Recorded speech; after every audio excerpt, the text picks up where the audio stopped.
ত্রয়োদশ জাতীয় সংসদ নির্বাচন ও গণভোট সকাল 7:30 থেকেই শুরু হয়েছে, চলবে টানা 4:30 নাগাদ। তো আমরা দেখতে পাচ্ছি এই মুহূর্তে যারা ভোটার রয়েছেন তারা কিন্তু দীর্ঘ লাইন ধরে তারা ভোট প্রয়োগ করতে এসেছেন এবং এখানে কিন্তু আমরা দেখতে পাচ্ছি শান্তিপূর্ণ পরিবেশেই তারা ভোট প্রয়োগ করছেন।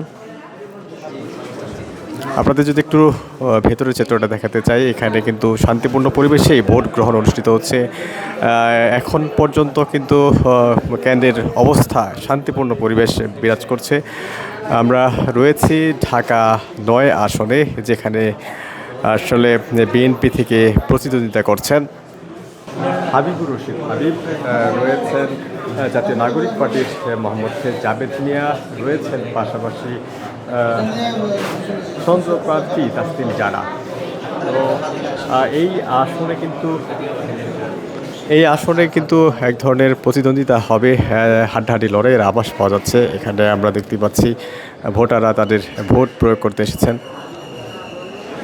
ভোট গ্রহণ শুরু হওয়ার পর থেকে কিন্তু যারা এই আসনের এই কেন্দ্রের ভোটার রয়েছেন তারা কিন্তু ভোট দিতে ছুটে এসেছেন। আমরা দেখতে পাচ্ছি এখানে পুরুষ যারা ভোটার তাদের পাশাপাশি নারী ভোটারের সংখ্যাও কিন্তু এখানে উপস্থিতি আমরা লক্ষ্য করতে পারছি। এখানে শান্তিপূর্ণ পরিবেশেই নির্বাচন অনুষ্ঠিত হচ্ছে।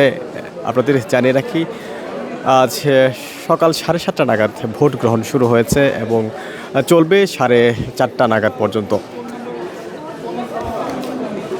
আমরা ভোটারদের সাথে কথা বলে যেমনটা জেনেছি, তারা খুব শান্তিপূর্ণ পরিবেশে ভোট দিতে পারছেন, কোনো ধরনের ভিতরে ঝামেলা হচ্ছে না। এখানে কিন্তু ভোটারদের উপস্থিতি আপনারা লক্ষ্য করতে পারছেন, সকাল থেকেই এক ধরনের ভিড় জমে গেছে। সিলন টি রপ্তানিতে শীর্ষে। আসলে অনেক দিন পর মানুষের মধ্যে কিন্তু এক ধরনের উচ্ছ্বাস কাজ করছে নির্বাচন নিয়ে। দীর্ঘ 17 বছর মানুষ ভোট থেকে বঞ্চিত ছিল, সেই ভোট অনেক দিন পর তারা দিতে পেরে তারা আনন্দিত, উচ্ছ্বাসিত।